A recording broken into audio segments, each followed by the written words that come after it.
Hello friends, welcome to வேல் ரோஜ் and crime diaries. நம்ம இந்தியாவில் இருக்க ராஜஸ்தான் ஸ்டேட்டில் ஜூன்கிற மாதிரி ஒரு டிஸ்ட்ரிக்ட் இருக்குது. அந்த டிஸ்ட்ரிக்டில் புகானாங்கிற மாதிரி ஒரு சின்ன வில்லேஜ் இருந்திருக்கு. அந்த வில்லேஜில் ராஜேஷ் அண்ட் சுபோத் தேவிங்கிற தம்பதிகள் ஒரு சந்தோஷமான திருமண வாழ்க்கையை வாழ்ந்துட்டு இருக்காங்க. இந்த தம்பதிகளுக்கு மொத்தம் 2 பசங்க இருக்காங்க. சச்சின் அப்படிங்கிற ஒரு பையனும் சிரந்தன்கிற இன்னொரு பையனும் இருக்காங்க. இந்த தம்பதிகள் ஒரு பக்காவான மிடில் கிளாஸாக இருந்தால் கூட தன்னோட 2 பசங்களுக்கும் நல்ல கல்வியை கொடுத்து ஒழுக்கமாக வளர்த்துட்டு இருக்காங்க. பட் இந்த தம்பதிகளோட 2 பசங்களுக்கும் சின்ன வயசுல இருந்த ஒரு ஆசை என்ன அப்படின்னா, நம்ம இந்திய ராணுவத்தில் சேர்ந்து நம்ம இந்திய நாட்டுக்கு பணியாற்றணுங்கிற மாதிரி 2 பேத்துக்குமே ஒரு உத்வேகம் இருந்ததுனால சின்ன வயசுல இருந்தே அதுக்காக கடுமையா உழைச்சி 2 பேரும் நம்ம இந்திய ராணுவத்தில் போய் ஜாயின் பண்றாங்க. நம்ம இந்திய ராணுவத்தில் போய் ஜாயின் பண்ணா உங்களுக்கு தெரியும், ரொம்ப டஃப்பான ஜாப் தான். இயர்லி ஒரு 20-25 டேஸ் தான் லீவ் கிடைக்கும். எப்பெல்லாம் அந்த மாதிரி 20-25 டேஸ் லீவ் கிடைக்குமோ அப்ப அந்த 2 பசங்களும் வந்து தன்னோட அம்மா அப்பா கூட கொஞ்ச நாள் சந்தோஷமா இருந்துட்டு போவாங்க. இப்படியே சில வருடங்கள் உருண்டோடி போது இந்த மூத்த பையன் சச்சினுக்கு திருமண வயசு வர ஆரம்பிக்குது. அப்போ அவங்க அம்மா அப்பா என்ன ஃபீல் பண்றாங்க, தன்னோட பையனுக்கு திருமணத்தை முடிச்சு வச்சிடலாங்கிற மாதிரி பிளான் பண்ணி டிசம்பர் மாதம் 2018 வருஷம் அதே ஊரை சேர்ந்த ஆல்ஃபனா அப்படிங்கிற ஒரு பெண்ணை இந்த சச்சின்கிற பையனுக்கு திருமணம் முடிச்சு வைக்கிறாங்க. திருமணம் அப்படின்னு இருந்தாலே மேக்ஸிமம் ஒரு 20-25 டேஸ் தான் லீவ் கிடைக்கும். இந்த சச்சினும் தன்னோட திருமணத்துக்காக எக்ஸ்ட்ரா ஒரு 10 டேஸ் லீவ் எடுத்து வர்றாரு. சொந்தக்காரங்களுக்கு எல்லாத்துக்கும் பத்திரிகை கொடுத்து அவங்க திருமணம் நல்ல சூப்பரா கோலாகலமா நடந்து முடியுது. இப்படி திருமணம் முடிஞ்சு 20-25 டேஸ் கழிச்சு சச்சின் திரும்ப இந்திய ராணுவத்துக்கு போற மாதிரி ஒரு சூழ்நிலை வருது. அவங்க பிரதர் சிரந்தன்கிற நபரோட லீவும் முடிஞ்சதுனால சச்சின் அண்ட் சிரந்தன் 2 பேருமே இந்திய ராணுவத்துக்கு திரும்ப போயிடுறாங்க. இப்போ இந்த வீட்டில் யார் இருக்கா, மாமனார் மாமியார் மருமகள் இருக்காங்க. பட் ராஜேஷ்ங்கிற இந்த மாமனாரோட வேலை எப்படி இருக்கும்னா, ஒரு மாசம் ஃபுல்லா வீட்டில் இருப்பாரு. பட் அதுக்கப்புறம் வேலை நிமித்தமா வெளியூருக்கு போனார்னா ஒரு 10-15 நாள் வெளியூர்ல தங்கிட்டு அப்புறம் வருவாரு. ஸோ இந்த மாதிரி அந்த மாமனார் ராஜேஷ்ங்கிற நபர் எப்பெல்லாம் வெளியூர்ல போய் பிசினஸ்க்காக தங்குற மாதிரி சூழ்நிலை வருதோ அப்ப அந்த வீட்டில் சுபோத் தேவிங்கிற இந்த மாமியாரும் புதுசா திருமணமாகி வந்த ஆல்ஃபனாங்கிற இந்த மருமகள் 2 பேரும் மட்டும்தான் வீட்டில் தனியா இருந்துட்டு வராங்க. இந்த திருமணம் நடந்தேறி கிட்டத்தட்ட ஒரு 6 மாசம் கழிச்சு ஜூன் மாசம் 3ஆம் தேதி 2019 வருஷம் காலையில 7 மணிக்கு ஆல்ஃபனாங்கிற இந்த மருமகள் திடீர்னு வீட்டை விட்டு அலறி அடிச்சு ஓடி வர்றாங்க. காப்பாத்துங்க காப்பாத்துங்க மாதிரி கத்தி கதறி அழுகுறாங்க. உடனே பக்கத்து வீட்டுக்காரங்களா வந்துட்டு என்னமாச்சு, ஏன் இப்படி கத்தி கதறி அழுகுறன்னு கேட்கும்போது அவங்களுக்கு வாய் பேச்சே வரல. தன்னோட வீட்டை நோக்கி கையை காமிக்கிறாங்க. பதட்டமா ரொம்ப உளறல் மொழியில என்ன சொல்றாங்க அப்படின்னா, எங்க வீட்டுக்குள்ள விஷத்தன்மை வாய்ந்த ஒரு மிகப்பெரிய பாம்பு வந்திருக்கு, அது என்னோட மாமியார் ரூமுக்குள்ள தான் இருக்கு, தயவு செய்து உதவி செய்யுங்கன்னு சொல்லும்போது பொதுமக்களும் பாம்புன்னு சொல்லவிட்டு எல்லாருமே பயப்பட ஆரம்பிச்சிட்டாங்க. அப்போ ஸ்னேக் சாமருங்கிற பாம்பு பிடிக்கிற ஒரு நபரை வர சொல்றாங்க. அவரும் ஒரு 1/2 ஹவருக்குள்ள வர்றாரு. நம்மளுக்கு தெரியுமா பாம்பு எப்படி பிடிப்பாங்கன்னு, மகிடி ஊதி தான் பிடிப்பாங்க. இவர் இப்படியே மகிடி ஊத ஆரம்பிக்க விட்டு இந்த பெண்மணி ஆல்ஃபனா சொன்ன மாதிரி அந்த மாமியாரோட பெட்ரூம்ல இருந்து விஷத்தன்மை வாய்ந்த ஒரு மிகப்பெரிய பாம்பு அப்படியே மெதுவா வர ஆரம்பிக்குது. இந்த பாம்பாட்டியோட மகிடி ஆட்டத்துக்கு மயங்கி அந்த பாம்பும் அந்த இடத்துல இருக்கும்போது இந்த பாம்பாட்டி கரெக்டா அந்த பாம்பை பிடிச்சிடறாரு. இந்த பாம்பை பிடிச்சவனே அந்த பாம்பாட்டி என்ன சொல்றாரு அப்படின்னா, இந்த பாம்பு மிகவும் விஷத்தன்மை வாய்ந்தது, இது ஒரு டைம் ஒருத்தரை கொத்துச்சுன்னா அவர் உயிரோடு இருக்கிறதுக்கு வாய்ப்பு இல்லை, உடனே உள்ள போய் அந்த பெண்மணி என்ன ஆயிட்டாங்கன்னு பாருங்கன்னு சொல்லும்போது உடனே பொதுமக்கள் அந்த பெட்ரூம்ல போய் பார்க்கும்போது அங்க சுபோத் தேவிங்கிற இந்த மாமியார் மயக்கமான நிலைமையில இருக்காங்க. உடனே அவங்கள ஹாஸ்பிட்டலுக்கு எடுத்துட்டு போய் செக் பண்ணி பார்க்கும்போது தான் தெரியுது அவங்க இறந்து போயிட்டாங்கிறாங்க. அவங்க உடம்புல பாம்பு கொத்துனதுக்குரிய காயங்கள் இருக்கு. உடனே எல்லாருமே பயங்கர ஷாக் ஆயிட்டாங்க. என்னடா நைட்டு உயிரோட படுக்க போன பொண்ணு இப்படி வீட்டுக்குள்ள வந்து பாம்பு கொத்திருச்சேன்னு எல்லாத்துக்குமே ஒரு பயங்கரமான அச்ச உணர்வை உண்டு பண்ணுது. இது ரொம்ப நார்மலான விஷயம் அந்த மக்கள் ஃபீல் பண்றதுக்குரிய காரணம் என்ன அப்படின்னா, இந்த கிராமம் இருக்கிற ஏரியாவை சுத்தி எங்க பார்த்தாலும் நிறைய புதர்கள் இருக்கிறதுனால நைட்டு நேரம் நிறைய பாம்புகள் ஊருக்குள்ள வந்துட்டு போறது வழக்கமா இருக்கிறதுனால இது என்னதான் சோகமான விஷயமா இருந்தா கூட இது ஒன்றும் பெரிய வித்தியாசமான விஷயம் இல்லைங்கிற மாதிரி தான் அந்த ஊர் பொதுமக்கள் ஃபீல் பண்றாங்க. இப்போ இறந்து போன சுபோத் தேவியோட உடலை பிரேத பரிசோதனை பண்ணதுக்கு அப்புறம் அவங்க குடும்ப உறவுகள்கிட்ட கொடுத்து இறுதி மரியாதை பண்ண சொல்றாங்க. இப்போ ஆல்ஃபனாங்கிற இந்த மருமகள் ஆர்மியில் இருக்க தன்னோட கணவருக்கும் தன்னோட கொழுந்தனாருக்கும் வெளியூருக்கு வேலைக்கு போன தன்னோட மாமனாருக்கும் நடந்த எல்லாத்தையும் வர சொல்லி இறுதி சடங்குக்கு வர சொல்றாங்க. உண்மையிலே இந்த விஷயத்தை அக்செப்ட் பண்ணிக்கிறதுக்கு எல்லாத்துக்குமே ரொம்ப கஷ்டமா இருக்கு. பிகாஸ் ஒரு குடும்பத்தில் ஒருத்தவங்க படுத்த படுக்கையா நீண்ட நாள் உடல்நிலை சரியில்லாம அவங்க மரணம் ஏற்படும் போது இது என்னைக்காவது ஒரு நாள் நிகழப்போகுதுங்கிற நம்மளுக்கு ஒரு எதிர்பார்ப்பு இருக்கிறதுனால அது ஒன்றும் அவ்வளோ பெரிய வருத்தத்தை கொடுக்காது. பட் திடீர்னு ஒரு மரணம் நிகழும் போது உண்மையிலே அது அந்த குடும்பத்துக்கு ஒரு தீராத சோகத்தை கொடுக்கும். அது அதுலயும் இந்த கணவர் ராஜேஷ்ங்கிற நபர் தன்னோட மனைவியை பிரிஞ்சுட்டு ரொம்பவே கஷ்டப்பட ஆரம்பிக்கிறாரு. ஸோ இறுதி மரியாதை எல்லாம் செலுத்தியாச்சு, funeral எல்லாம் முடிஞ்சதுக்கு அப்புறம் கிட்டத்தட்ட ஒரு 20-25 டேஸ் கழிச்சு எல்லாரும் அவங்கவுங்க வேலையை பார்க்க போறாங்க. அந்த இறந்து போன சுபோதேவியோட பசங்க 2 பேரும் திரும்ப ஆர்மிக்கு வேலைக்கு போறாங்க. இப்போ இந்த வீட்டில் அந்த ராஜேஷ்ங்கிற மாமனாரும் புதுசா வந்த ஆல்பனாங்கிற மருமகள் மட்டும்தான் இந்த 2 பேர் இருக்காங்க. நான் ஏற்கனவே சொன்ன மாதிரி ராஜேஷ்ங்கிற இந்த மாமனாரோட வேலை எப்படி இருக்குன்னா, மாசத்துல ஒரு 5-6 நாள் வெளியூர்ல போய் தங்குவாரு, மீதம் இருக்கிற நாள் ஃபுல்லா வீட்டில் தான் இருப்பாரு. இப்போ இந்த மாமனாரும் மருமகளும் வீட்டில் இருக்கும்போது இந்த மாமனார் தன்னோட மருமகள் கிட்ட வித்தியாசமான ஒரு விஷயத்தை உணர்றாரு. எப்ப பார்த்தாலும் இந்த மருமகள் ஒரு நபர் கிட்ட போன்ல பேசிட்டு இருக்காங்க. எதிர்முனையிலிருந்து வந்து அந்த சத்தத்தை கேட்கும்போது அவங்க ஒரு ஆண் கூட பேசுற மாதிரி தெரியுது. இப்படியே பொறுத்து பார்த்தவர் என்ன கேட்டாரு, ஓப்பனாவே கேட்டாரு, யார் கூடமா பேசிட்டு இருக்க, டெய்லி இப்படி மணிக்கணக்கா பேசிட்டு இருக்கேன்னு கேட்கும்போது, இல்ல மாமா என்னோட அம்மா அப்பா கிட்டையும் என்னோட குடும்ப உறவுகள்கிட்டையும் தான் பேசிட்டு இருக்கேன்னு சொல்லி இவங்க என்னதான் சமாதானம் பண்ணா கூட ஒரு பெண் ஒரு ஆண் கிட்ட இப்படி போன்ல பேசும்போது அந்த பெண்ணோட உடல் மொழியும் முக பாவனையும் வச்சு பார்க்கும்போது எதிர்முனையில் யார் இருக்காங்கிறத நம்மளால ரொம்ப ஈஸியாவே யூகிக்க முடியும். இந்த பெண்ணோட உடல் மொழியை வச்சு பார்க்கும்போது இந்த பெண் ஏதோ ஒரு ஆண் கிட்ட பேசிட்டு இருக்காங்கிறது மட்டும் இந்த மாமனாருக்கு தெரியுது. இப்போ அவருக்கு ஒரு விஷயம் கிளியரா புரியுது, தன்னோட மருமகளுக்கு இன்னொரு ஆண் கூட கள்ள தொடர்பு இருக்கோ அப்படிங்கிற சந்தேகம் இவருக்கு கொஞ்சம் கொஞ்சமா வர ஆரம்பிக்குது.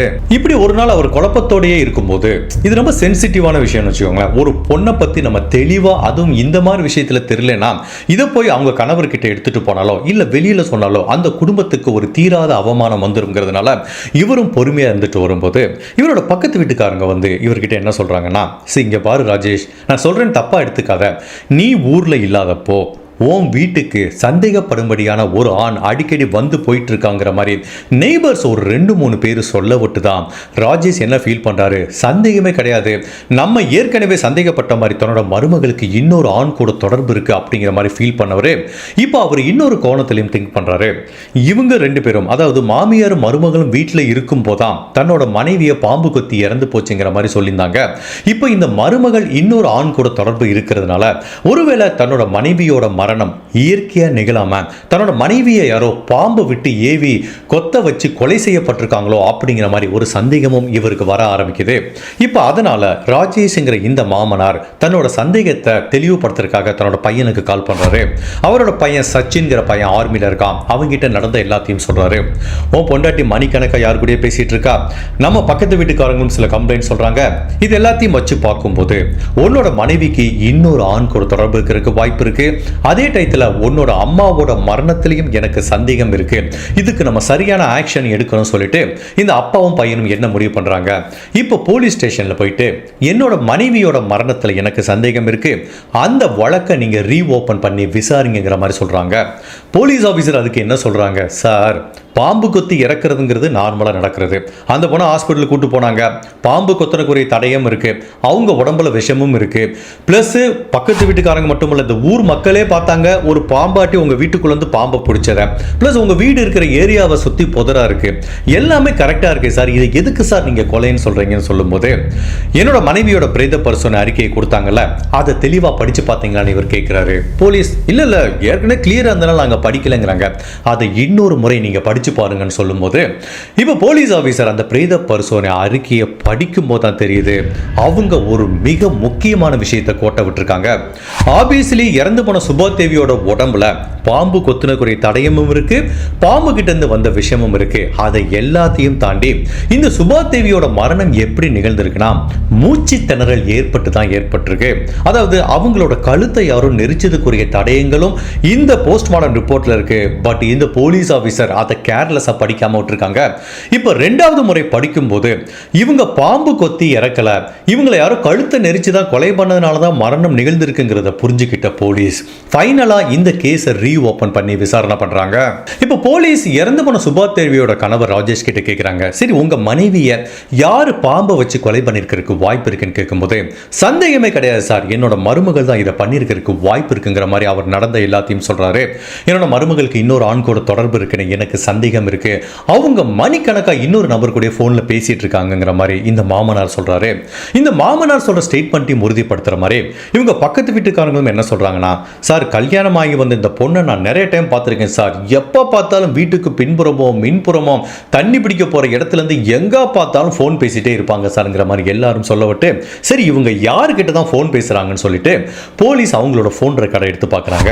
அதுவும் எப்போ சுபாதேவி கொலை செய்யப்பட்டாங்களோ அந்த டைம் முந்தின நாள் இரவுல இருந்து மறுநாள் காலையில வரைக்கும் இவங்க யார்கிட்ட பேசிட்டு இருந்தாங்கன்னு செக் பண்ணி பார்க்கும்போது ஒரே ஒரு நம்பர் கிட்ட கிட்டத்தட்ட 90 முறை கால் பண்ணி பேசியிருக்காங்க.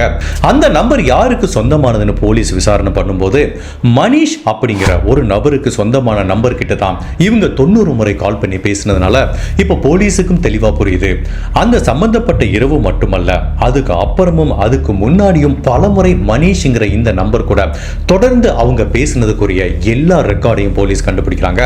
இப்போ போலீஸ் அந்த மணிஷ்ங்கிற நபரை விசாரணை கூட்டிட்டு வராங்க. போலீஸ் ஸ்டேஷன்ல வச்சு மணிஷ்ங்கிற அந்த நபர் கிட்ட கேட்கும்போது அவர் என்ன சொல்றாருன்னா, நானும் இந்த ஆல்பனாங்கிற பெண்மணியும் நல்ல ஃப்ரெண்டு தான், எங்களுக்குள்ள எதுவுமே இல்லைங்கிற மாதிரி பல கம்பி கட்டுற கதையெல்லாம் சொன்னா கூட, தம்பி ஒரு ஃப்ரெண்டு கிட்ட இப்படியா மணிக்கணக்கா பேசியிருப்பா, கிட்டத்தட்ட ஒரு 400-500 மணி நேரம் பேசியிருக்க, உங்களுக்குள்ள எதுவும் இல்லைன்னு சொன்னா எப்படிப்பா நம்புறதுன்னு போலீஸ் துருவி விசாரிக்கும் போது ஃபைனலா அவர் ஒத்துக்கிறாரு, எனக்கும் ஆல்பனாங்கிற இந்த பெண்மணிக்கும் தொடர்பு இருக்கு. எப்போ அவங்களுக்கு திருமணம் ஆச்சோ அப்போ அவங்க கணவர் பிரிஞ்சு போனதுக்கு அப்புறம் ஒரு நாள் நாங்கள் எதேச்சியா மீட் பண்ணோம், அதுக்கப்புறம் எங்களுக்குள்ள ஒரு நல்ல பாண்டு ஏற்பட்டு எங்களுக்குள்ள ஒரு அஃபையர் போயிட்டு இருக்கு, அதனால தான் நாங்கள் மணிக்கணக்கா பேசணுங்கிற மாதிரி அவங்க சொல்றாரு. இப்போ இவனோட ஸ்டேட்மெண்ட்டை உறுதிப்படுத்துற மாதிரி போலீஸ் ஆல்பனாங்கிற அந்த பெண்மணியும் போலீஸ் ஸ்டேஷனுக்கு வர சொல்றாங்க. இப்படி ரெண்டு பேரையும் எதிராக வச்சு பேசும்போது ஆல்பனாங்கிற இந்த பெண்மணிக்கு மணிஷ் அப்படிங்கிற அந்த நபரோட கண்ணை நேருக்கு நேர் பார்த்து பேசுற தைரியம் இல்ல, இப்படியே தலையை குனிஞ்சிடறாங்க. சோ அவங்களோட உடல் மொழியே சொல்லுது ஆல்பனாக்கும் இந்த மணிஷ்ங்கிற நபருக்கும் என்ன மாதிரி தொடர்பு இருந்துச்சுன்னு. இப்போ போலீஸோட வேலை இவங்களுக்குள்ள தொடர்பு இருந்துச்சா இல்லையாங்கிறத நிரூபிக்கிறது இல்ல, சம்பந்தப்பட்ட இரவு சுபாதேவியை யாரு கொலை பண்ணா அப்படிங்கிறதா. இப்போ போலீஸ் ரெண்டு பேர்கிட்ட ஓப்பனாக கேட்குறாங்க, நீங்க ரெண்டு பேரும் சேர்ந்து தானே பாம்பை விட்டு ஏவி பக்காவா சுபாதேவியை கொலை பண்ணீங்க, பட் எங்களுக்கு தெரியும் பாம்பு கொத்துனதுனால அவங்க மரணம் அடையல, அவங்க கழுத்தை நெரிச்சு தான் நீங்க கொலை பண்ணிருக்கீங்கன்னு சொல்லிட்டு இவங்க ரெண்டு பேர்கிட்ட அந்த கொலையை பத்தி கேட்கும்போது ரெண்டு பேரும் அதுக்கு கடுமையான எதிர்ப்பு தெரிவிச்சுட்டே இருக்காங்க. பட் ஃபைனலா நிறைய ஃபாரன்சிக் தடயங்களும் இவங்களுக்கு அகைன்ஸ்டா இருக்கிறதுனால வேற வழியே இல்லாம என்ன நடந்ததுங்கிறத மணிஷ் அப்படிங்கிற இந்த நபர் ஒன்னா கன்ஃபெஷன் பண்ணிக்கிறாரு. எஸ் சார், நாங்கள் ஒத்துக்கிறோம், நாங்கள் ரெண்டு பேரும் சேர்ந்து பிளான் பண்ணி தான் சுபோதேவியை போட்டு தள்ளணுங்கிற மாதிரி மணிஷ்ங்கிற இந்த கள்ள காதலர் கன்ஃபெஷன் பண்ணிக்கிறாரு. ஆக்சுவலாக என்ன நடந்திருக்கு அப்படின்னா, இந்த ஆல்பனாங்கிற பெண்மணிக்கு சச்சின் அப்படிங்கிற அந்த நபர் கூட திருமணம் நடந்ததுக்கு அப்புறம் அவர் ஆர்மிக்கு கிளம்பி போயிறாரு. அப்போ இந்த மாமனார் அண்ட் மாமியார் இந்த மருமகள் 3 பேர் தான் இருந்துட்டு வர்றாங்க. அந்த மாமனாரும் பல நாள் வேலை நிமித்தமா வெளியூருக்கு போறதுனால இந்த மாமியார் மருமகள் வீட்டில் இருந்துட்டு இருக்கும்போது ஒரு நாள் இவங்க கடைக்கு போகும்போது மணிஷ்ங்கிற ஒரு நபரை ஆக்சிடென்டா மார்க்கெட்ல வச்சு மீட் பண்ணிருக்காங்க. பார்த்தவனே ரெண்டு பேத்துக்கும் பிடிச்சிருச்சு. ஸோ ரெண்டு பேரும் நம்பரை ஷேர் பண்ணிட்டு மணிக்கணக்கா சேட் பண்ண ஆரம்பிக்கிறாங்க, மணிக்கணக்கா போன்ல பேச ஆரம்பிக்கிறாங்க. ஜெனரல் அந்த மாதிரி வீட்டுக்குள்ள ஒரு ஆணோ பெண்ணோ இப்படி போனை வச்சுக்கிட்டு இப்படி யாரும் கேட்கக்கூடாதுன்னு பேசும்போது அதை நம்மளால ஈஸியாகவே ஐடென்டிஃபை பண்ண முடியும். இப்போ இந்த வீட்டில் இந்த மாமியார் மருமகள் மட்டும் இருக்கும்போது தன்னோட மருமகள் மணிக்கணக்கா யாருக்கிட்டே பேசிட்டு இருக்கிறத இந்த மாமியார் கண்டுபிடிக்கிறாங்க. அதுவும் ரொம்ப க்ளோஸா வாட்ச் பண்ணும்போதே இந்த சுபாதேவிக்கு தெரியுது தன்னோட மருமகள் ஒரு ஆண் கிட்ட பேசிட்டு இருக்கானே. ஜெனரலா இந்த இடத்துல எந்த ஒரு மாமியார் இருந்தாலும் என்ன செய்வாங்க, ஒரு பெரிய பிரச்சனை பண்ணுவாங்க, தன்னோட பையன் கிட்ட போய் சொல்லுவாங்க, உடனே டிவோர்ஸ் வாங்கன்னு சண்டை போடுவாங்க. பட் இந்த சுபோதேவி என்ன மாதிரி அதை ஹேண்டில் பண்ணிருக்காங்கன்னா, சரி ஓகே தன்னோட மருமகள் ஒருத்தங்களோட பேசிட்டு இருக்கா, அது தவறு அப்படிங்கிறத புரிய வச்சு இதை இங்கேயே ஸ்டாப் பண்ணணும், தன்னோட மகனோட வாழ்க்கை கெட்டி போயிடக்கூடாது அப்படிங்கிறதுக்காக இந்த பிரச்சனையை தன்னோட பையன் கிட்ட எடுத்துட்டு போகாம ஃபர்ஸ்ட் தன்னோட மருமகள் கிட்ட பேசுறாங்க. நீ இன்னொரு ஆண் கிட்ட பேசிட்டு இருக்கிறது எனக்கு நல்லாவே தெரியும், அது மிகப்பெரிய தப்பு, கல்யாணத்துக்கு அப்புறம் இப்பெல்லாம் பண்ணக்கூடாது, இந்த உறவை இதோட கட் பண்ணுங்கிற மாதிரி இவங்க அட்வைஸ் பண்ணிருக்காங்க.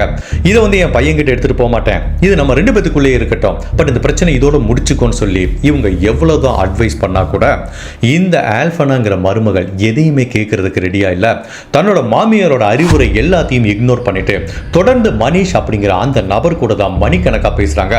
இப்படி மணிக்கணக்கா பேசும்போது வீட்டு வேலையிலும் சரியா கவனிக்கிறது இல்ல, மாமனார் மாமியாரையும் கவனிக்கிறது இல்ல, தன்னோட கணவருக்கும் டைம் கொடுக்கறது இல்ல.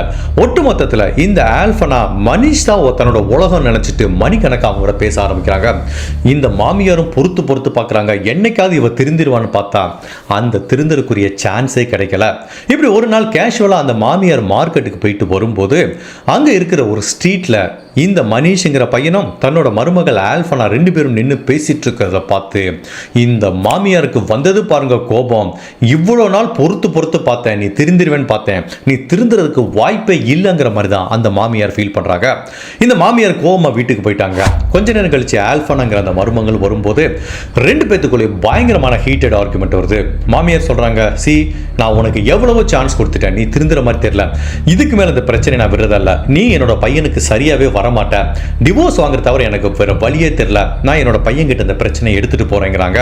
பட் அப்போ கூட அந்த அம்மா என்ன திங்க் பண்றாங்க, உடனே தன்னோட பையனுக்கு கால் பண்ணி அதை சொல்ல விரும்பல. பிகாஸ் ராணுவத்தில் இருக்கிறவங்களோட பணி எவ்வளவு ஒரு அழுத்தமாக இருக்குங்கிறது அவங்களுக்கு தெரியும். இப்போ போய் தன்னோட பையன்கிட்ட இதை சொல்லி அவனை கஷ்டப்படுத்த விரும்பல. அடுத்த ஒரு 20 டேஸில் தன்னோட பையனும் வெக்கேஷனுக்கு வரதா பிளான் இருக்கிறதுனால சரி அவன் வரட்டும், எல்லாத்தையும் உட்கார வச்சு பேசி இதுக்கு ஒரு முடிவு கட்டி இவளுக்கு டிவோர்ஸ் கொடுத்தாதான் சரியா வருங்கிற மாதிரி அந்த மாமியார் திங்க் பண்றாங்க. தன்னோட மாமியாரோட பிளான் என்னங்கிறது இந்த மருமகளுக்கு தெரியுது. எப்படியும் தன்னோட கணவர் 20 டேஸ்ல வந்துருவாரு, தன்னோட கணவர் கிட்ட போட்டு கொடுத்துருவாங்க. அதுக்கப்புறம் என்ன மாதிரி பிரளயம் இந்த வீட்டில் வெடிக்க போகுதுங்கிறத இந்த பெண்ணால யூகிக்க முடியுது. சரி என்ன பண்றது, மாமியார் தன்னோட கணவர் கிட்ட சொல்லாம இருக்கிறதுக்கு என்ன பண்ணலாம், மாமியார் தனக்கு ரொம்ப இடையூறா இருக்காங்களேங்கிற மாதிரி ரொம்ப நேரம் யோசிச்சு யோசிச்சு பார்த்த அந்த ஆல்பனாக்கு ஒரு ஐடியா வருது. பேசாம அந்த மாமியாரை போட்டு தள்ளிடலாமான்னு தோணுது. அவங்கள போட்டு தள்ளலாம் நம்மளுக்கு நிறைய பெனிஃபிட் இருக்குன்னு யோசிக்கிறாங்க. ஒன்று, தன்னோட கணவர்கிட்ட தனக்கு இருக்கிற அஃபையரை பற்றி எடுத்துகிட்டு போக மாட்டாங்க. ரெண்டாவது, இந்த வீட்டில் இப்போ யார் இருக்கா, இந்த மாமியாரும் மருமகள் தான் மோஸ்ட்லி தனியாக இருக்காங்க. ஈவன் அந்த மாமனார் கூட சில சமயம் வேலை நிமித்தமாக 10 நாள் போய் வெளியூரில் தங்கிட்டு வராரு. ஸோ இப்போ மாமியாரை போட்டு தள்ளிடுறோம், மாமனாரும் வெளியூரில் போய் ஒரு 10 நாள் வேலைக்கு இருக்கும்போது தன்னோட காதலரை வீட்டுக்கு வர சொன்னால் நம்ம ரொம்ப ஜாலியாக இருக்கலாம், நம்மளுக்கு வாழ்க்கையில் எந்த தொந்தரவும் இருக்காதுன்னு சொல்லிட்டு ஃபீல் பண்ணிட்டு தன்னோட காதலர் மனிஷ் கிட்ட அந்த ஐடியாவை சொல்றாங்க. அவனும் ஆகா பிரமாதமான ஐடியாவே இருக்கேன், உங்க மாமியாரை போட்டு தள்ளிடலாம் அப்படிங்கிற மாதிரி அவனும் சரின்னு சொல்றான். சரி எப்படி போட்டு தள்ளுறது, பிகாஸ் ஒரு ஆர்மி ஆஃபீஸரோட ஒய்ஃப் இவங்களுக்கு தெரியும் எந்த மாதிரிலாம் நம்ம பக்காவாக பிளான் பண்ணி கொலை பண்ணாதான் தப்பிக்க முடியும், கொஞ்சம் பிசிறு தட்டினா கூட போலீஸில் மாட்டிப்போங்கிறது தெரியுது. அப்போ இந்த ஆல்பனா தன்னோட காதலர் மனிஷ் கிட்ட என்ன சொல்றாங்க, சரி கொஞ்சம் வெயிட் பண்ணி பார்ப்போம், நான் பக்காவாக ஒரு பிளான் போட்டு சொல்றேங்கிற மாதிரி சொல்றாங்க. அப்படி ஒரு நாள் கேஷுவலாக அவங்க வீட்டை விட்டு வெளியில போகும்போது இவங்க வீட்டை சுற்றி நிறைய புதர் இருக்கிறதுனால அந்த பக்கம் ஒரு பாம்பு இவங்க வீட்டை கிராஸ் பண்ணி போறத பார்த்து இவங்களுக்கு ஒரு ஐடியா வருது.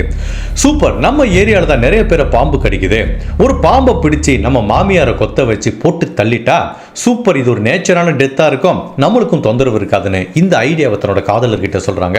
அவனும் சொல்றான் சூப்பரான ஐடியா இருக்கு. சரி ஐடியா நல்லா இருக்கு, பட் பாம்புக்கு நான் எங்க போவேன் அப்படிங்கிற சொல்லும்போது டே போய் பாடுறா, ஏதாவது பாம்பாட்டியை பாடுறா, இவங்கிட்ட பாம்பு கிடைக்குமா ட்ரை பண்ணி பாடுறான்னு சொல்லிட்டு தன்னோட காதலருக்கு இவங்க ஐடியா கொடுக்குறாங்க. இப்போ இந்த காதலர் மனிஷ் என்ன பண்றான், கிருஷ்ணகுமார் அப்படிங்கிற ஒரு பாம்பாட்டியை பார்த்து அவர்கிட்ட விஷயத்தை சொல்லி நல்ல ஸ்ட்ராங்கான விஷம் இருக்கிற மாதிரி ஒரு பாம்பு வேணும், ஒரு டைம் கொத்துனா உடனே உயிர் போற மாதிரி எனக்கு ஒரு பாம்பு வேணுங்கிறான். அவரும் ரெடி பண்ணி தராரு, நீ எப்போ வேணுமோ சொல்லு வாங்கிக்கோங்கிறாரு. ஸோ இவங்க 2 பேரும் சேர்ந்து ஒரு பிளான் போறாங்க. எப்போ அவங்க மாமனார் வெளியூர்ல போய் தங்குறாரோ அப்பதான் அந்த பிளானை எக்ஸிக்யூட் பண்ண முடியுங்கிற மாதிரி பிளான் பண்றாங்க. மே மாசம் 2019 அந்த மாசம் ஃபுல்லா அவங்க மாமனார் வீட்டில் இருக்காரு. பட் ஜூன் மாசம் ஃபர்ஸ்ட் வீக் அவர் வெளியூருக்கு போய் தங்குறதுனால அந்த வீக் இந்த பிளானை எக்ஸிக்யூட் பண்ணலாம்னு சொல்லி பிளான் பண்றாங்க. ஜூன் மாசம் 2ஆம் தேதி நைட்டு இவங்க நாள் குறிக்கிறாங்க. தன்னோட காதலரை பாம்போட வர சொல்றாங்க. பாம்பு மட்டுமல்ல கையில கொஞ்சம் மயக்க மாத்திரையும் எடுத்துட்டு வானுங்கிற மாதிரி சொல்றாங்க. உடனே அவனும் ஒரு கூடையில வச்சு ஒரு பாம்பையும் கொஞ்சம் மயக்க மருந்தையும் எடுத்துட்டு வரான். வீட்டுக்கு பின்புறமா வந்து 2ஆம் தேதி நைட்டு தன்னோட காதலி கிட்ட மயக்க மருந்து கொடுக்குறான். அவங்களும் ஒரு பனானா ஜூஸ் ரெடி பண்ணி அதுல மயக்க மருந்தை கொடுத்து தன்னோட மாமியாரை மயக்கமடைய செய்றாங்க. இப்போ அவங்க மாமியார் அந்த பெட்ல மயக்கமா இருக்காங்க. இவன் அந்த பாம்பை கொடுத்துட்டு போயிடறான். இப்போ இந்த ஆல்பானாங்கிற மருமகள் என்ன பண்றாங்க, அந்த பாம்பை தன்னோட மாமியார் வீட்டோட அந்த கார்னர்ல, அந்த ரூமோட கார்னர்ல வைக்கிறாங்க. பட் அந்த கூடையை திறந்து விட்டவனா அந்த பாம்பு வெளியில வரும், தன்னோட மாமியாரை கொத்திரும், அதுக்கப்புறம் பிரச்சனை எல்லாம் முடிஞ்சிருச்சு அப்படிங்கிற மாதிரி நினைக்கிறாங்க. பட் இவங்க 2 பேத்துக்குள்ளேயும் ஒரு சந்தேகம் வருது. ஓகேப்பா, இந்த கூடையிலேருந்து பாம்பை திறந்து விடுறான், அது போய் தன்னோட மாமியாரை கொத்தலைன்னா என்ன பண்றது, மயக்க மருந்து கொடுத்துருக்கோம், காலையில் அவங்க எந்திரிச்சிட்டாங்கன்னா எல்லா உண்மையும் தெரிஞ்சு போயிடும். சப்போஸ் அந்த பாம்பு அவங்கள கொத்தாம இன்கேஸ் இந்த ரூம்ல இருக்க ஜன்னல் வழியா வெளியில போச்சோ, இல்ல அந்த ரூமுக்குள்ளே எங்கேயாவது சுத்திட்டே இருந்துச்சுன்னு வச்சுக்கோங்களேன், தன்னோட மாமியாரை கொத்தலைன்னா எல்லா பிளானுமே காலி ஆயிருமே. நம்ம ஒன்று பண்ணுவோம், ஏற்கனவே மாமியார் மயக்கத்தில் இருக்காங்க, இப்போ நம்ம அவங்கள கொலை பண்ணிடுவோம், கொலை பண்ணிட்டு அதுக்கப்புறம் பாம்பு கொத்துனாலும் சரி கொத்தாட்டாலும் சரி, இல்லை நம்மளே கொத்த விட்டுருவோமே அப்படிங்கிற மாதிரி சொல்லிட்டு பக்காவாக பிளான் போட்டு 2 பேரும் ஒருத்தர் கழுத்தை நெரிக்க ஒருத்தர் தலையணையை வச்சு அவங்களோட ஃபேஸை இப்படியே ஃபுல்லாக அமுக்குனதுல ஏற்கனவே மயக்கத்தில் இருக்கிற சுப்ரா தேவியோட மரணம் அப்படியே நிகழ ஆரம்பிக்குது. அவங்களுக்கு உண்மையிலேயே என்ன நடந்ததுன்னு தெரியறதுக்கு முன்னாடியே மரணிச்சுறாங்க. அதுக்கப்புறம் கூடையில் இருக்க பாம்பை திறந்து விட்டுட்டு இவங்க 2 பேரும் வெளியில வந்துடுறாங்க. மனிஷ் கிளம்பி போயிடறான். இவங்க விடிற வரைக்கும் காத்திருக்காங்க. காலையில 7 மணிக்கு தான் வெளியில வந்து கத்தி கதறி ஒரு நாடகம் போட்டாங்க. அதுக்கப்புறம் என்ன நிகழ்ந்ததுங்கிறத நம்ம ஏற்கனவே பார்த்திருக்கோம். உண்மையிலேயே ஒரு காதலன் கூட ஒரு தொடர்பை ஏற்படுத்துகிறதுக்காக இப்படியெல்லாம் கூடவா ஒரு பெண் திங்க் பண்ணுவா? அதுவும் புதுசா கல்யாணமான ஒரு பெண் இப்படியெல்லாம் கூட திங்க் பண்ணுவானே. இந்த பெண்ணோட மாஸ்டர் பிளான் அந்த ஊர் மக்கள் கிட்ட ஒரு பயங்கரமான ஆச்சரியத்தையும் அச்ச உணர்வையும் உண்டு பண்ணுது. இப்ப ஃபைனலா சுப்ரா தேவியை கொலை பண்ண குற்றத்துக்காக இதுல மூல காரணமா இருந்த இந்த மருமகளையும் அதுக்கப்புறம் அவங்க காதலர் மனிஷ்ங்கிற நபரையும் இவங்களுக்கு பாம்பு கொடுத்து உதவி செஞ்ச கிருஷ்ணகுமார் அப்படிங்கிற இந்த பாம்பாட்டையும் 3 பேருமே அரெஸ்ட் பண்ணி இந்த வழக்கோட விசாரணை இன்னமே ராஜஸ்தான் நீதிமன்றத்தில் நடந்துட்டு இருக்கு. இந்த 3 பேரோட வழக்கு விசாரணை நடந்துட்டு இருக்கும் போது ஃபர்ஸ்ட் இவங்க என்ன பண்றாங்க, டிஸ்ட்ரிக்ட் கோர்ட்ல தங்களுக்கு பெயில் வேணுங்கிற மாதிரி ஒரு மனு தாக்கல் பண்றாங்க. அவங்களோட மனு டிஸ்ட்ரிக்ட் கோர்ட்ல நிராகரிக்கப்படுது. சரி ஓகே, நாங்க ஹைகோர்ட்ல போய் மனு தாக்கல் பண்றோம். ஹைகோர்ட்ல போயிட்டு எங்களுக்கு வேணுங்கிறாங்க பெயில். அங்கேயும் இவங்களோட மனு நிராகரிக்கப்படுது. சரி ஹைகோர்ட்ல கிடைக்கல, நான் சுப்ரீம் கோர்ட்டுக்கு போறேன்னு சொல்லிட்டு 3 பேருமே சுப்ரீம் கோர்ட்டுக்கு போறாங்க. அங்க இவங்களோட வழக்கையும் இந்த கொலைக்காக இவங்க பண்ண பிளானையும் கேட்ட நீதிபதியை ஆடி போயிட்டாரு. இவ்வளவு டேஞ்சரான பீப்புளை வெளியில விட்டா இன்னும் எத்தனை பேரை கொலை பண்ணுவாங்கன்னு தெரியாதுன்னு சொல்லிட்டு இவங்க 3 பேருக்கும் சுப்ரீம் கோர்ட்லயும் எங்களுக்கு பெயில் கொடுக்க முடியாதுங்கிற மாதிரி உறுதியா சொல்றாங்க. சோ இந்த 3 பேரோட வழக்கு விசாரணை இன்னுமே நடந்துட்டு இருக்கு. இந்த 3 பேருக்கும் மேபி ஆயுள் தண்டனை கிடைக்கிறதுக்கு நிறையவே வாய்ப்பு இருக்கு. இந்த கேஸை பத்தி நான் என்ன ஃபீல் பண்றேன்னா, உண்மையிலே கொலை செய்யப்பட்ட சுப்ரா தேவியோட பிஹேவியர் எவ்வளவு மெச்சூர்டா இருந்திருக்கு அப்படிங்கிறத தன்னோட மருமகளுக்கு இன்னொரு ஆண் கூட தொடர்பு இருந்துச்சு அப்படின்னு தெரியவட்டு யாரா இருந்தாலும் உடனே பிரச்சனை பண்ணி தன்னோட மகன்கிட்ட போய் பேசி இந்த உறவை கட் பண்ணி விட்டுருப்பாங்க. பட் அப்ப கூட இந்த பெண்ணுக்கு இன்னொரு சான்ஸ் கொடுத்துருக்காங்க. பட் அந்த பெண் இதை பயன்படுத்திக்கல. மேபி சுப்ரா தேவி அப்பவே தன்னோட பையன்கிட்ட இந்த விஷயத்தை எடுத்துட்டு போயிருந்தா இந்நேரம் அவங்க உயிரோட இருக்கிறதுக்கு வாய்ப்பு இருக்கு. உண்மையிலே அவங்க நல்ல மெச்சூர்டான பெண்மணி. பட் தவறான ஒரு மருமகளை நம்பினதுனாலதான் அவங்களுக்கு இந்த மாதிரி ஒரு நிலைமை ஏற்பட்டிருக்கு. பட் ஒரு பாம்பை வச்சு கொலை பண்ணா அந்த கொலை எவ்வளவு நேச்சரா இருக்குங்கிறத பக்காவா பிளான் பண்ணி ஒரு பாம்பை வர வச்சு அதை கொலை பண்ணாங்க பாருங்க. உண்மையிலேயே இவங்களோட மாஸ்டர் பிளான் என்ன பண்றதுன்னு தெரியல. சரி ஓகே, இவ்வளவு கிளியரா பிளான் பண்ணிருக்காங்க. அந்த பாம்பை வச்சு கொத்த விட்டுருந்தா கூட இது நேச்சரான மரணம்னு சொல்லி விட்டுருப்பாங்க. அவங்கள கழுத்தை நெரிச்சு கொலை பண்ணிருக்காங்க. இதை கூட எப்படி போஸ்ட்மார்ட்டம்ல வராம இருக்கும், போலீஸ் கண்டுபிடிக்காம இருப்பாங்களாங்கிறத அவங்க எப்படி நினைச்சு கூட பார்க்காம இருந்திருப்பாங்களாங்கிறது தெரியல. பட் அப்படி இருந்தா கூட இந்த கேஸை படிக்கும் போது எனக்கு என்ன ஞாபகம் வருதுன்னா, கேரளால இதே மாதிரி ஒரு கேஸ் நடந்திருக்கு. ஒரு கணவன் இந்த மாதிரி விஷத்தன்மை வாய்ந்த ஒரு பாம்பை வச்சு தன்னோட மனைவியை கொலை பண்ண அந்த வழக்கு இப்போ ரீசெண்டா கூட ரொம்ப பரபரப்பா பேசப்பட்டது. பட் இது ரொம்ப இன்ட்ரெஸ்டிங்கான டெக்னிக் தான். பட் இந்த மாதிரி பிளான் பண்றவங்களுக்கு நான் சொல்றது என்ன அப்படின்னா, இது என்னமோ சிம்பிளா பாம்பு கொத்திருச்சு, இது இயற்கையான மரணம் நினைச்சிட்டுலாம் இப்போ யாரும் விட்டுறது இல்லை. அந்த பாம்பு எங்க இருந்து வந்துச்சு, என்ன மாதிரி பாம்பு, அந்த மாதிரி டைப் ஆஃப் பாம்பு இந்த இடத்துக்கு வர்றதுக்கு வாய்ப்பு இருக்கா, அந்த பாம்பை கண்டுபிடிச்சு பிரேத பர்சனை கூட பண்ணுவாங்க. ஸோ ஜஸ்ட் மேக் ஷுவர் என்ன குற்றம் பண்ணாலும் ப்ராப்பராக இன்வெஸ்டிகேட் பண்ணால் எந்த கிரைமையும் சால்வ் பண்ண முடியும். பட் இந்த கேஸில் எனக்கு புரியாத விஷயம் என்ன அப்படின்னா, டிசம்பர் மாதம் 2018 வருஷம் இவங்களுக்கு கல்யாணம் நடந்திருக்கு. ஜூன் மாதம் 2019 வருஷம் இந்த கொலை நடந்திருக்கு. பட் கல்யாணம் ஆனதுக்கு அப்புறம் தான் இவங்க மனிஷ்ங்கிற அந்த நபரை மீட் பண்ணதா ஒரு ஸ்டேட்மெண்ட்டில் சொல்கிறாங்க. பட் இடைப்பட்ட இந்த 6 மாத டயத்துக்குள்ளே கல்யாணமான ஒரு புது பொண்ணு இன்னொரு நபர் கூட அட்ராக்ட் ஆகி அவனுக்காக ஒரு கொலை கூட பண்ணுறதுக்கு போகிறாங்க அப்படிங்கிறது உண்மையிலேயே நம்புறது கொஞ்சம் கஷ்டமாக இருக்குது. ஸோ என்னோட பெஸ்ட் கேஸ் என்ன அப்படின்னா, மேபி திருமணத்துக்கு முன்னாடியே மனிஷ்ங்கிற இந்த நபர் கூட அவங்களுக்கு பல வருடங்களை தொடர்பு இருந்திருக்கலாம். வீட்டில் கட்டாயப்படுத்தி இவங்களை திருமணம் பண்ணி வச்சுக்கலாம். பட் 6 மாத கேப்பில் ஒரு பொண்ணு இவ்வளோ தூரம் சேஞ்ச் ஆகுங்கிறது உண்மையிலேயே நம்ப தகுந்ததாக இல்லை. பட் நம்ம இந்த மாதிரி கேசஸ் எவ்வளோ பார்த்துருக்கோம். இந்த மாதிரி ஒரு அஃபையரில் இருக்க ஒரு பொண்ணு தன்னோட கணவர் தான் போட்டு தள்ளுவான்னு கேள்விப்பட்டிருக்கோம். பட் ஃபர்ஸ்ட் டைம் அவங்க மாமியாரையே போட்டு தள்ளின கேஸை இங்கே தான் நான் கேள்விப்படுறேன். காதல் கண்ணை மறைக்கும்னு சொல்லுவாங்க. பட் கள்ள காதல் தான் இப்போ நிறைய பேரோட கண்ணை மறைக்குது. But whatever it is, என்னோட நிறைய வீடியோவில் நான் சொல்கிறதான், வன்முறை எதுக்குமே தீர்வாகாது, கொலை எதுக்குமே தீர்வாகாது. பிடிக்கலையா இல்லை யாரையா பிடிச்சிருக்கா, கை குலுக்கிட்டு சந்தோஷமாக பிரிஞ்சு போங்க. இந்த மாதிரி ஒரு அஃபையரை கிரியேட் பண்ணிக்கிட்டு தேவையில்லாமல் கொலை வரைக்கும் போனால் அது பல பேரோட வாழ்க்கையில் நிறைய ஒரு இம்பேக்டை ஏற்படும். கடைசி வரைக்கும் நீங்களும் ஜெயிலில் இருக்கிறதுக்கு சான்ஸ் இருக்குது. ஸோ ஒரு உயிரை எடுக்கிறதுக்குரிய ஒரு உரிமை யாருக்குமே இங்கே கொடுக்கப்படலை. பிடிக்கலையா பிரிஞ்சு போங்க. தயவுசெய்து இந்த மாதிரி வன்முறையில் ஈடுபடாங்க. இந்த வழக்கை பற்றி நீங்கள் என்ன நினைக்கிறீங்க? உங்களோட கருத்தை மறக்காமல் இந்த வீடியோவில் பதிவு பண்ணுங்கள். இந்த மாதிரி அனதர் கேஸில் உங்களை சந்திக்கிறேன். Till then stay safe, take care, பாய்.